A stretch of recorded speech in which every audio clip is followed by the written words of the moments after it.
Good morning students. आज हम चल रहे हैं गणित के अच्छा अध्याय, बहुत ही इम्पोर्टेंट, जो कि हैगा द्विघात समीकरण। वो चल रहे हैं हम आज पढ़ने।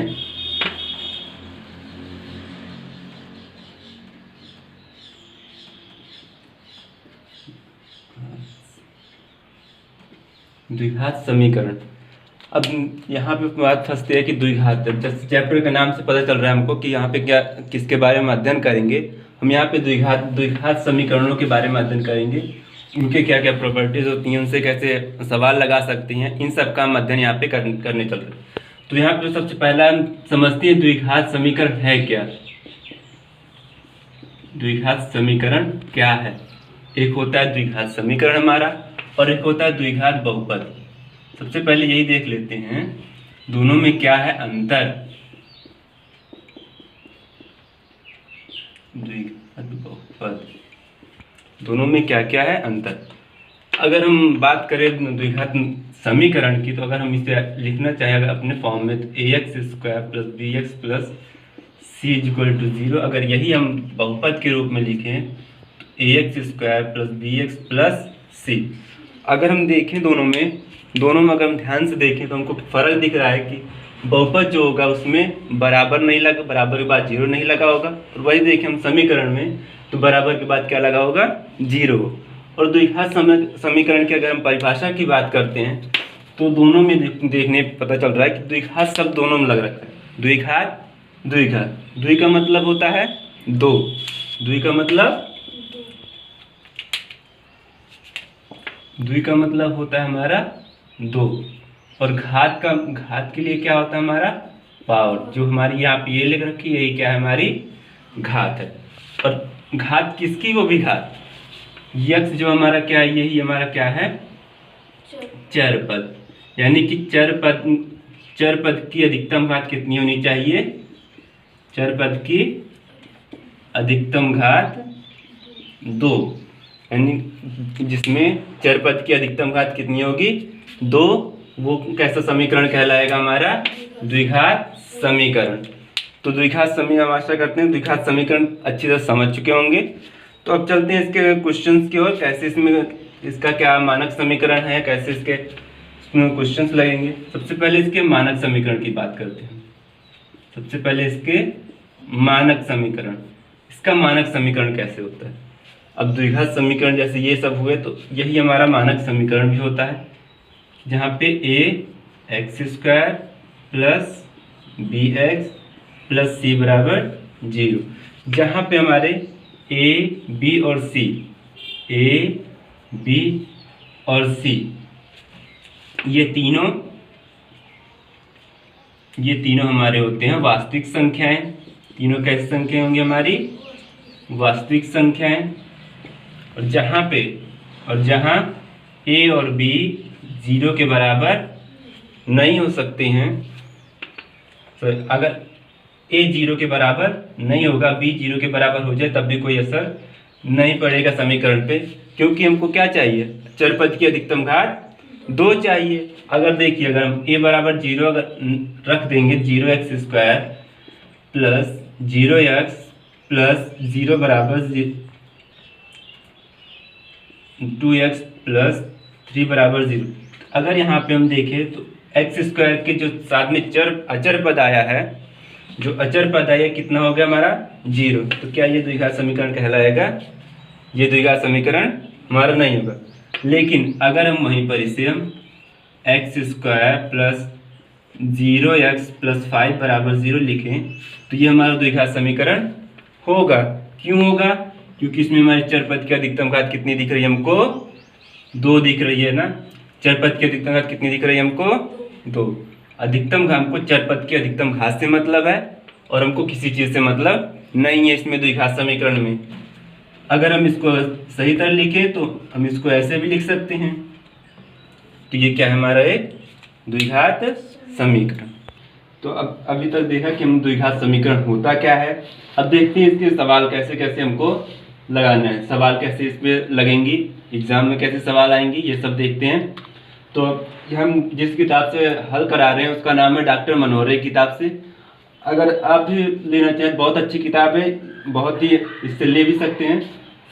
इसी में का द्विघात समीकरण के चौथे एक्सरसाइज के पहले अभ्यास के कुछ सवाल हैं। इसमें हमको ये बताना है कि इनमें से कौन कौन से द्विघात समीकरण हैं। हमको इनमें क्या बताना है, इनमें से कौन कौन से द्विघात समीकरण हैं। तो देखते हैं। अब कोई भी चीज अगर हम देख रहे हैं, अगर आलू देख रहे हैं, तो हम ये नहीं बता सकते कि वो आलू तो है, ये बता सकते हैं कि वो आलू अच्छा है खराब है, ये तो नहीं बता सकते ना। तो वैसे ही हम द्विघात समीकरण में भी क्या कर सकते हैं, बगैर उसको तोड़े बगैर हम ये नहीं बता सकते कि ये द्विघात समीकरण है कि नहीं है। कोई भी चीज हो उसको देख कर तो हम बता नहीं सकते कि वो अच्छी है कि खराब है ना। तो हम चलते हैं अब एक एक करके सबको तोड़कर देखते हैं कैसे ये द्विघात समीकरण है कि नहीं। जैसे पहले हम देखते हैं, हमारे पास x+1 का whole square equal to 2x - 3। अब यहाँ पे देखो बच्चों, तो यहाँ पे हमको साफ साफ दिख रहा है कि a + b का होल स्क्वायर का फार्मूला लग चुका है ना। तो यहाँ पे हमारा कौन सा फार्मूला लगा है, a + b का होल स्क्वायर। फार्मूला क्या होता है हमारा, a² + b² + 2ab। इसी पे अब इसको हमको तोड़ना है। तोड़ेंगे कैसे, a का काम क्या कर, a यहाँ पे पहले, यहाँ पे a² ना, यहाँ पे पहला क्या है हमारा x है, x का स्क्वायर कर लेंगे। उसके बाद प्लस, यहाँ पे प्लस है, प्लस लगा लेते हैं। उसके बाद यहाँ पे b² है, यहाँ पे b दूसरे पे है, यहाँ पे दूसरे पे क्या है हमारा एक का स्क्वायर। उसके बाद +2 है, +2ab, 2 लिख लेते हैं। a का काम हमारा x कर रहा है और b का काम 1 कर रहा है। तोड़ लिए, बराबर में हमारे पास क्या है 2x माइनस कर देंगे, गुणा कर देंगे, 2 से गुणा कर देंगे तो 2x, और यहाँ पे प्लस का चिन्ह, यहाँ पे माइनस चिन्ह, प्लस माइनस माइनस हो जाता है, और 2 3 6 हो जाएगा। अब इसको तोड़ लेते हैं, x² + 1 का वर्ग करेंगे तो 1, 2 1 2x बराबर 2x - 6। अब इसको सॉल्व कर लेते हैं, x² + 2x इस तरफ आएगा तो -2x + 1 यहाँ पर है, -6 इस तरफ आएगा तो +6, इस तरफ कुछ भी नहीं बचा तो क्या हो जाएगा, इस तरफ 0। x² + 2x - 2x कैंसिल हो गए और 6 1 7 हो गए बराबर 0। अब हमको बताना था ये द्विघात समीकरण है कि नहीं है। यहाँ पे हमको क्या देखना है, यहाँ पे चर, पहले हमसे क्या ढूंढना है, चर पद। चर इसमें क्या है हमारा x चर है। अब x चर है तो इसकी घात देखते हैं कितनी, इसकी अधिकतम घात कितनी आ रही है हमारे पास 2। इसलिए क्या कैसा समीकरण होगा ये हमारा द्विघात समीकरण। ये क्या हो गया हमारा द्विघात समीकरण। तो ये क्वेश्चन अगर समझ में आ गया हो, नोट में वीडियो को पॉज करके आप नोट कर सकते हैं। हमारे पास उतना स्पेस नहीं है, हम मिटा रहे हैं इसको। तो चलते हैं अब अगला क्वेश्चन देखते हैं। अगला क्वेश्चन हमारा कैसे होगा। अगले क्वेश्चन में देखिए दिया गया है x - 2 x + 1 = x - 1 x + 3। इसको भी वैसे करेंगे, पहला टर्म पहला पद लेंगे, पहले पद से इसमें गुणा कर देंगे, x से गुणा कर देंगे हम x + 1 में, फिर -2 है, -2 उठाएंगे, इससे फिर x + 1 में गुणा कर देंगे बराबर, फिर यहाँ पे x है, x को उठाएंगे, x से x + 3 में गुणा कर देंगे, फिर उसके बाद -1 से x + 3 में गुणा कर देंगे। करते हैं गुणा, x से x में गुणा करेंगे तो x², क्योंकि यहाँ पे देखो गुणा में x + x होगा तो ये होगा 2x, लेकिन अगर x × x या x गुणे x है तो इसमें क्या होगा x² होगा। ये गलती कभी मत करना, बच्चे यही गलती करते हैं कि x और x का इसका गुणा, इसको गुणा की जगह जोड़ समझ लेते हैं, लेकिन जब ब्रैकेट के अंदर x इसका मतलब मल्टीप्लाई होता है। तो ये गलती एग्जाम में भी मत करना और जहाँ भी आप तैयारी करें उसमें भी गलती मत करना, क्योंकि ज़्यादा गलती इसी पे होती हैं। x और x से गुणा करेंगे क्या हो जाएगा हमारा x² प्लस x का नाम x minus 2 2 2 x minus plus minus हो जाएगा, 2 एकम नाम 2, एक्स का एक्स के साथ गुणा करेंगे तो एक्स स्क्वायर प्लस एक्स का 3 के साथ मल्टीप्लाई करेंगे तो 3x। अब माइनस से गुणा करना, माइनस से कुल चिन्ह बदल जाते हैं, minus plus minus x, minus plus minus 3, यहाँ पे एक्स स्क्वायर, देखते हैं इस तरफ एक्स स्क्वायर है, इसको इस तरफ कर लेते हैं, इस तरफ प्लस इस तरफ आएगा तो माइनस में हो जाएगा, 2x इस तरफ 1x यहाँ, बड़ा कौन सा दिख रहा है हमको, 2 दिख रहा है, 2 के सामने कौन सा चिन्ह है, माइनस का, माइनस लगा लेंगे। अब घटा देते हैं, असमान चिन्ह होंगे जो होंगे कैसे होंगे, वो घट जाएंगे, जो भी असमान चिन्ह हमको मिलेंगे उसको घटाएंगे, वो भी चर पद उसके समान होने चाहिए। 2 में से 1 जाएगा तो 1 बचेगा, 1 लिखते नहीं है। और यहाँ पे देखिए, अब इसको पहले सॉल्व कर लेते हैं, -2 है इस तरफ, एक्स स्क्वायर तो इस तरफ चला गया, उससे मतलब नहीं। अब यहाँ पे +3 है, बड़ा है, 3 में से 1 जाएगा तो 2x -3, एक्स स्क्वायर से एक्स स्क्वायर कैंसिल, 2x इस तरफ लेते हैं -x, ये -2x हो जाएगा, ये -2, -3 इस तरफ आएगा तो +3 बराबर 0। 2 में से 1 देखो, यहाँ ये भी माइनस ये भी माइनस ना, दोनों ही समान चिन्ह होंगे। समान चिन्ह कैसे होंगे, जो भी यहाँ पे ये भी माइनस ये भी माइनस, दोनों जुड़ जाएंगे, अब समान चिन्ह जुड़ जाएंगे, 2 1 3, लेकिन चिन्ह कौन सा लगेगा, जो दोनों के सामने होगा, माइनस का। 3 में से 2 जाएगा, बचेगा हमारे पास 1, +1 की -1, अब इसको देख लेते हैं, बड़ा कौन सा, 3 बड़ा है कि 2, 3 बड़ा, 3 के सामने प्लस है, प्लस चिन्ह लगा लेंगे, बराबर। क्या ये अब द्विघात समीकरण रह गया है, नहीं, क्योंकि इसमें चर पद की घात अधिकतम कितनी है, 1 है। और ऐसे देखने पे अगर हम एक्स का गुणा करें तो हमारे एक्स स्क्वायर ऐसे मिल जा रहा था, तो हम ऐसे देख के नहीं बता सकते हैं। तो सुन, ये भी सवाल आशा करते हैं समझ में आया होगा। तो ये द्विघात समीकरण नहीं है, द्विघात समीकरण नहीं है। तो आप वीडियो को पॉज करके अब चलते हैं अगले सवाल की तरफ। तीसरा सवाल हमारा x + 2 का whole square = 2x x square -1। अब इसको देखते हैं क्या ये द्विघात समीकरण है कि नहीं है। यहाँ पे भी देखो a + b का होल स्क्वायर, a + b का होल स्क्वायर, यही फार्मूला, फिर से तोड़ लेते हैं हम। क्या टूटेगा, एक्स स्क्वायर प्लस 2 दूनी 4 प्लस 2 दूनी 4, देखो 2 यहाँ पे a का b का मान कितना है, 2, 2 दूनी 4 हो जाएगा ना, 4x बराबर, इस तरफ जो है 2 एकम 2, x का गुणा यहाँ पे एक्स स्क्वायर से करेंगे तो गुणा में घाते जुड़ती हैं, 2 और 1 कितना हो जाएगा, 3, घात कितनी हो जाएगी, 3, माइनस 2 एकम 2x। अब देखते हैं क्या ये द्विघात समीकरण रह गया, अभी यहाँ पे 3 घात, यहाँ पे 2 घात, अगर ये जुड़ेंगे या घटेंगे तब भी कैसी घातें होनी चाहिए, समान घात होंगी, तभी आपस में जुड़ेंगे, क्योंकि दो दुश्मन आपस में साथ साथ नहीं रह सकते हैं। तो ये दोनों एक दूसरे क्या है, हमारे दुश्मन है, गणित में भी दुश्मन होते हैं। प्लस यहाँ पे +2 है, इस तरफ आएगा तो -x² हो जाएगा ना। अब +4 है, इस तरफ जाएगा तो -4x, -2x इधर पहले से ही है, +4 इस तरफ आएगा तो -4। अब सोच रहे होंगे हमने इसको क्यों नहीं किया, इसे क्यों किया, क्यों किया, क्योंकि हमको जो पहला टर्म होता है उसको हमको पॉजिटिव रखना होता है, नहीं तो माइनस दिखने में खराब लगता है, कोई नहीं चाहता कि हम खराब दिखे, तो इसलिए समीकरण भी हमारा खराब नहीं दिखना चाहिए। तो 2x³ -x², ये माइनस दोनों क्या हो जाएंगे, आपस में जुड़ जाएंगे, 4 और 2 6x -4 बराबर 0। अब देखिए इसमें चर पद कहाँ है, यहाँ पर है, यहाँ पर है, यहाँ पर है, लेकिन अधिकतम घात हमको देखनी होगी। अधिकतम घात कितनी है इसमें, 3, इसलिए अब हमको बताना क्या था, ये द्विघात समीकरण, लेकिन यहाँ पे तो अधिकतम घात कितनी मिल गई, ये तो काम खराब हो गया ना।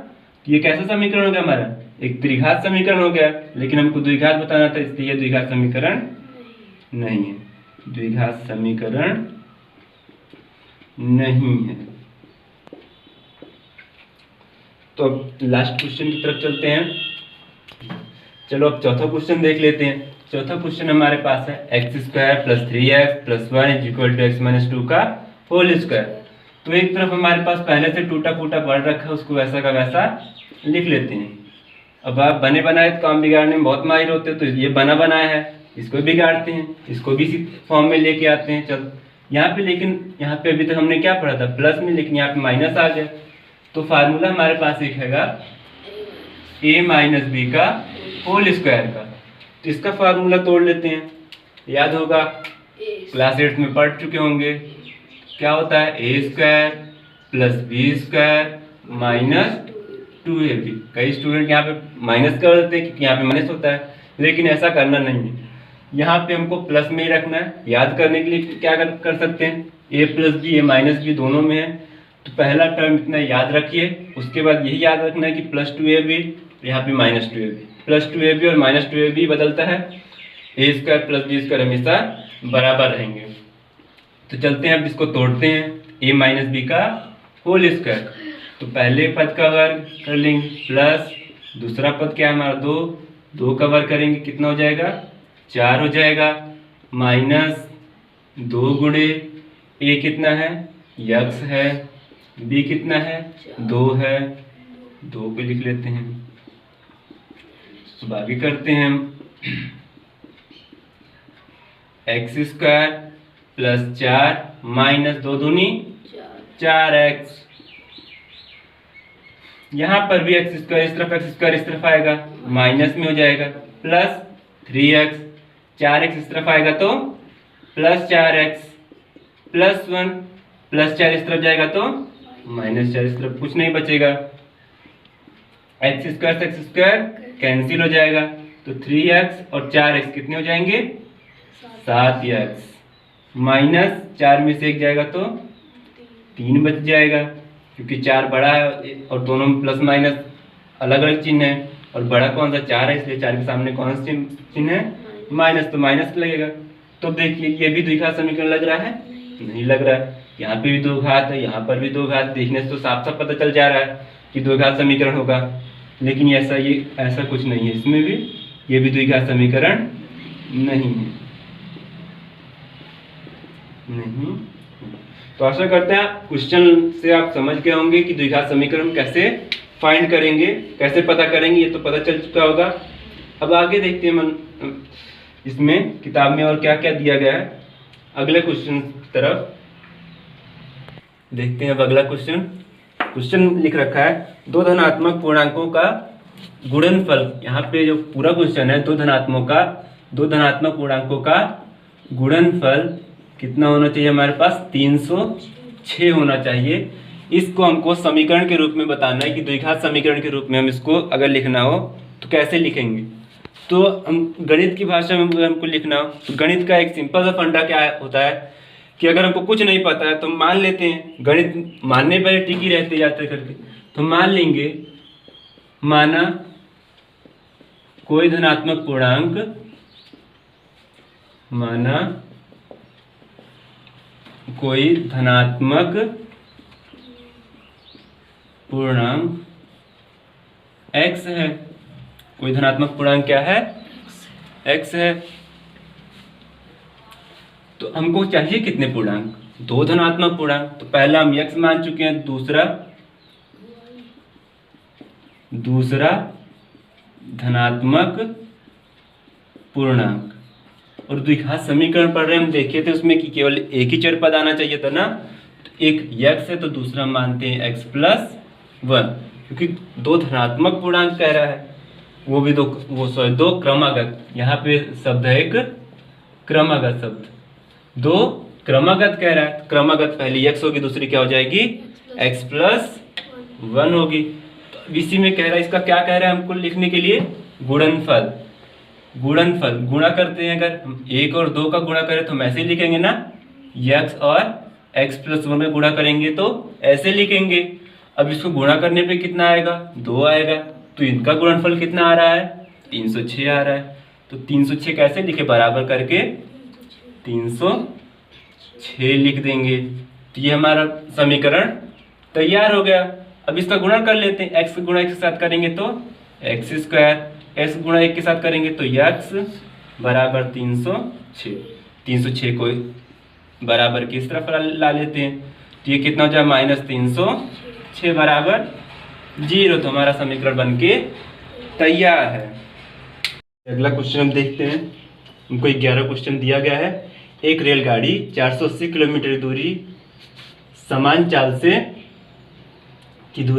चाल से तय करती है। यदि इसकी चाल 8 किलोमीटर प्रति घंटा कम होती है तो वह उसी दूरी को तय करने में 3 घंटे अधिक लेती है। तो हमें रेलगाड़ी की चाल ज्ञात करनी। तो कुछ भी हमको ज्ञात करना, सबसे पहले हमको क्या करना पड़ेगा, मानना पड़ेगा। ज्ञात क्या करना है हमको, चाल। तो मान लेते हैं, माना रेलगाड़ी की चाल कितनी है, रेलगाड़ी की चाल x किलोमीटर प्रति घंटा है। रेलगाड़ी की चाल कितनी है, x किलोमीटर प्रति घंटा। अब आगे हमको क्या है, दूरी कितनी चल रहा है, 480 किलोमीटर। चाल हमको यहाँ पे भी चाल दी गई है, और यदि उसकी चाल 8 किलोमीटर कम होती है तो उसी दूरी को तय करने में कितना समय लेगा, 3 घंटा लेगा। तुमको दूरी दी गई है, समय कह रहा है कम होगा, चाल कम होगी तो समय उससे ज़्यादा लगेगा ना। तो इस दशा में क्या कर लेंगे, हमको चाल हमको पता चल चुकी है, हम समय निकाल लेंगे। क्योंकि हमको क्या कह रहा है, तय करने में समय कम होता है तो उसे दूरी तय करने में 3 घंटे अधिक टाइम लग रहा है ना। यानी कि जो पहले चाल थी, जो अब चाल होगी, दोनों का अंतर कितना आ गया है, 3 आ गया। तो हमको दोनों समय निकालना पड़ेगा। तो समय निकाल लेते हैं। हम जानते हैं चाल बराबर क्या होता है, चाल बराबर दूरी गुणे दूरी बटे समय। चाल बराबर दूरी बटे समय। यहाँ से अगर हम देखें समय हमको निकालना है ना, समय बराबर क्या हो जाएगा, दूरी बटे चाल हो जाएगा। तो पहले देखते हैं, निकाल लेते हैं। जब x किलोमीटर थी तब इसकी दूरी कितनी, तब दूरी कितनी तय करनी थी, 480 किलोमीटर की दूरी तय करा। कितने समय में कितनी चाल उसकी थी, तब चाल कितनी थी उसकी, ये रही x किलोमीटर ना। 480 किलोमीटर पहले कितने में तय किया, x से। उसके बाद कहा गया कि वही उतनी दूरी तो हमारी वही उतनी है, लेकिन चाल कितनी कम हो जा रही है, 8 कम हो रही। हमारी तो चाल कितनी है, x है ना, x से कितना कम हो जा रहा है, 8 कम हो जा रहा है। इतना ये समय, यहाँ पे इतने घंटे का समय यहाँ पे लग रहा है, और इतने घंटे का समय यहाँ पे लग रहा है। अगर 480 किलोमीटर x किलोमीटर की चाल से तय करे तो उसे 480 बटे x घंटा समय लगेगा। अगर कह रहे हैं कि अगर चाल उसकी 8 किलोमीटर कम कर दी जाए, x से 8 कम कर दिया जाए, मतलब माइनस कर दिया जाए ना, तो वही 480 तय करने में 480 बटे x माइनस 8 घंटे का समय लग जाएगा। उसके बाद आगे हमको क्या कहा गया, दोनों अगर उसी दूरी को तय करने में उसे 3 घंटे अधिक टाइम लगता है ना। यानी कि जो पहले तय करता था, जो अब तय कर रहा है, दोनों में अंतर कितने का आ गया हमारे पास, 3 का। तो 480, पहले तो बड़ा तो यही है ना, क्योंकि ये x में से 8 घटा है, अब इसमें से ये घटा देते हैं। दोनों का अंतर हमारे पास कितना आ जाएगा, 3। ये भी समय, दोनों के अंतर कितना आ गया, 3। अब क्या करना, दोनों का एलसीएम निकाल लेना है। एलसीएम अगर निकालना नहीं आता तो अच्छा तरीका है, इसका गुणा इसके साथ, इसका गुणा इसके साथ कर दिए, इसका गुणा इसके साथ कर दिए। तो 480 का गुणा कर दीजिए x माइनस 8 से, फिर माइनस चिन्ह लगा लीजिए। x है, x गुणा 480 से कर दो, 480 x बटे, फिर जो नीचे है उनका आपस में गुणा कर लेते हैं, बराबर 3। इतना अगर समझ में आ गया तो ऊपर से हम चल रहे मिटाने। अब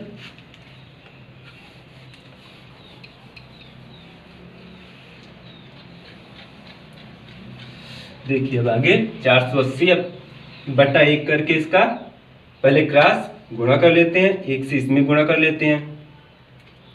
तो यहाँ पे हो जाएगा 480 x माइनस 8 माइनस 480 80 यक्स बराबर, अब 3 से इसमें गुणा करना है, 3 से गुणा कर लेंगे यक्स में और ब्रैकेट में x माइनस 8 है।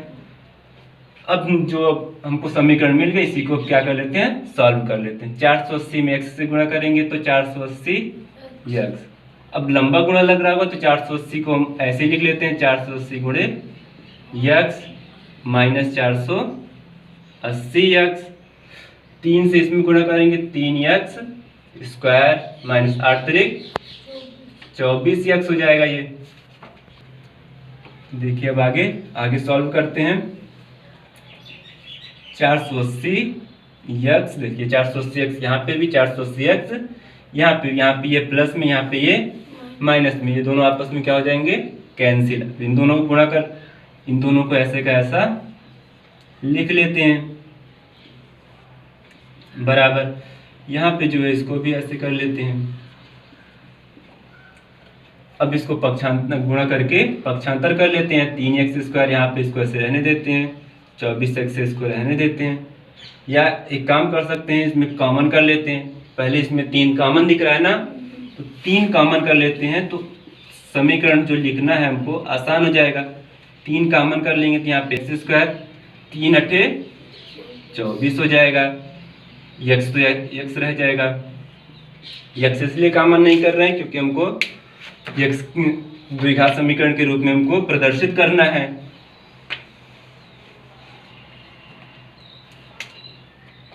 अब आगे देखते हैं। 3 इस तरफ है, भाग गुणा में इस तरफ आएगा तो भाग में चला जाएगा। 480 गुणे 8 बटे 3 एक्स स्क्वायर माइनस 8x। 3 से इसको काट देते हैं, 3 एक अन्नम 3 बचा यहाँ पे 1, 18 3 6 18 गुणे 8 बराबर एक्स स्क्वायर माइनस 8x। अब गुणा कर लेते हैं, 8 शून्य 0, 8 छंग 48 हो गया। हासिल लगा 4, 8 त्रिक 24, 24 और 4 कितने हो गए 28, माइनस का है एक्स स्क्वायर माइनस 8x। अब इसको पक्षांतर कर लेते हैं, यहाँ पे x square minus 8x minus इस तरफ आएगा तो प्लस 28 80 बराबर 0। यही इसका आंसर आ गया। हमको द्विघात समीकरण के रूप में शो करना था, हमने बना दिया। अब इसको नोट कर लिए। उसके बाद चलते हैं अगले क्वेश्चन की तरफ। हमारा अगला क्वेश्चन है, आयताकार भूखंड का क्षेत्रफल 528 मीटर स्क्वायर, क्षेत्रफल की लंबाई चौड़ाई के 2 गुने से 1 अधिक है। भूखंड की लंबाई और चौड़ाई हमको बताना है। तो देखते हैं तुमको चाहिए क्या। हमको सबसे पहले हमको यहाँ पे एक चर में लगना, यही इसमें दिक्कत है। ध्यान से पढ़ते हैं। क्षेत्रफल की लंबाई चौड़ाई के 2 गुने से, किससे चौड़ाई का 2 गुना करेंगे तो उससे 1 अधिक है। यानी कि हमको मानना क्या है, चौड़ाई मानना है। लंबाई को हमको दी गई, लंबाई जो है वो चौड़ाई के 2 गुने से 1 अधिक है। चौड़ाई मान लेते हैं। माना आयताकार भूखंड की, माना आयताकार